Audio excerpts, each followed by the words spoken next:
ಮುಡಾ ಪ್ರಕರಣಕ್ಕೆ ಸಂಬಂಧಿಸಿದಂತೆ ಮುಖ್ಯಮಂತ್ರಿ ಸಿದ್ದರಾಮಯ್ಯ ಅವರ ವಿರುದ್ಧ ತನಿಖೆಗೆ ಅನುಮತಿ ನೀಡಿರುವ ರಾಜ್ಯಪಾಲರ ಕ್ರಮವನ್ನು ಖಂಡಿಸಿ ಹಾಗೂ ಬಿಜೆಪಿ ಮತ್ತು ಜೆಡಿಎಸ್ ಪಕ್ಷಗಳೆರಡು ವಾಮಮಾರ್ಗದ ಮೂಲಕ ರಾಜಕಾರಣ ಮಾಡುತ್ತಿವೆ ಎಂದು ಆರೋಪಿಸಿ ಕೊಡಗು ಜಿಲ್ಲಾ ಕಾಂಗ್ರೆಸ್ ಸಮಿತಿ ವತಿಯಿಂದ ಮಡಿಕೇರಿಯಲ್ಲಿ ಸೋಮವಾರ ಬೃಹತ್ ಪ್ರತಿಭಟನೆ ನಡೆಸಲಾಯಿತು.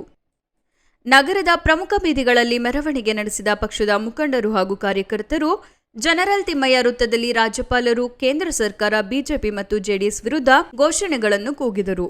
ಈ ಸಂದರ್ಭದಲ್ಲಿ ಮಾತನಾಡಿದ ಮಾಜಿ ಎಂಎಲ್ಸಿ ವೀಣಾ ಅಚ್ಚಯ್ಯ, ಸ್ವಚ್ಛ, ದಕ್ಷ ಆಡಳಿತ ನಡೆಸುತ್ತಿರುವ ಏಕೈಕ ಮುಖ್ಯಮಂತ್ರಿ ಎಂದರೆ ಸಿದ್ದರಾಮಯ್ಯನವರು. ಆದರೆ ಅವರಿಗೆ ಕಪ್ಪು ಚುಕ್ಕಿ ತರುವ ಉದ್ದೇಶದಿಂದ ಕೇಂದ್ರ ಸರ್ಕಾರ ರಾಜ್ಯಪಾಲರನ್ನು ಕೈಗೊಂಬೆಯಾಗಿ ಪರಿವರ್ತನೆ ಮಾಡಿ ಇಲ್ಲಸಲ್ಲದ ಕಿರುಕುಳ ನೀಡುತ್ತಿದ್ದಾರೆ ಎಂದು ಆರೋಪಿಸಿದರು.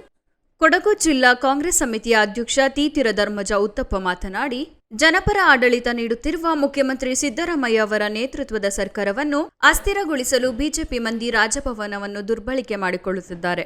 ಜನಾದೇಶದೊಂದಿಗೆ ಬಹುಮತ ಪಡೆದಿರುವ ಕಾಂಗ್ರೆಸ್ ಸರ್ಕಾರವನ್ನು ಅಸ್ಥಿರಗೊಳಿಸಲು ಬಿಜೆಪಿಗರು ಮೊದಲಿನಿಂದಲೂ ಹವಣಿಸುತ್ತಿದ್ದಾರೆ. ರಾಜ್ಯಪಾಲರು ಮುಖ್ಯಮಂತ್ರಿ ಸಿದ್ದರಾಮಯ್ಯ ಅವರ ವಿರುದ್ಧ ತನಿಖೆಗೆ ಅನುಮತಿ ನೀಡಿರುವ ಕ್ರಮ ಅಸಂವಿಧಾನಿಕ ಮತ್ತು ಇದು ಬಿಜೆಪಿಯ ಷಡ್ಯಂತ್ರದ ಒಂದು ಭಾಗ ಎಂದು ಟೀಕಿಸಿದರು. ಈ ಸಂದರ್ಭದಲ್ಲಿ ಪ್ರತಿಭಟನಾ ನಿರತರು ಸೂಕ್ತ ಕ್ರಮ ಕೈಗೊಳ್ಳುವಂತೆ ಜಿಲ್ಲಾಧಿಕಾರಿಗಳ ಮೂಲಕ ರಾಷ್ಟ್ರಪತಿಗಳಿಗೆ ಮನವಿ ಪತ್ರ ಸಲ್ಲಿಸಿದರು.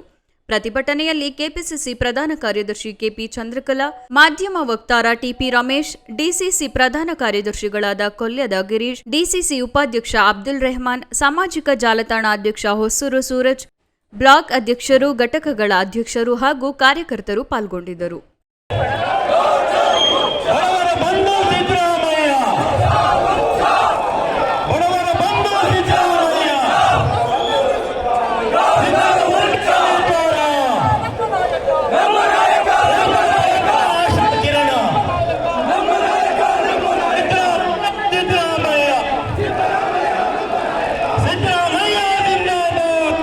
ಸ್ವಲ್ಪ ಇನ್ನೋಗಿ ಅಣ್ಣ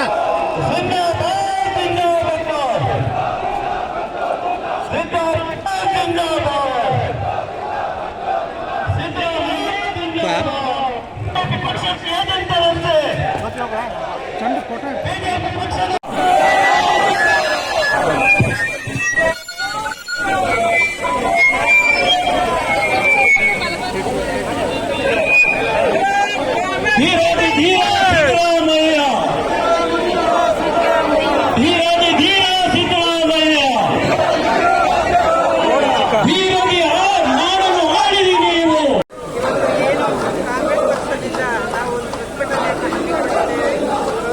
ರಾಜ್ಯಾದ್ಯಂತ ಈ ಪ್ರತಿಭಟನೆಗಳು ನಡೀತಾ ಇದೆ.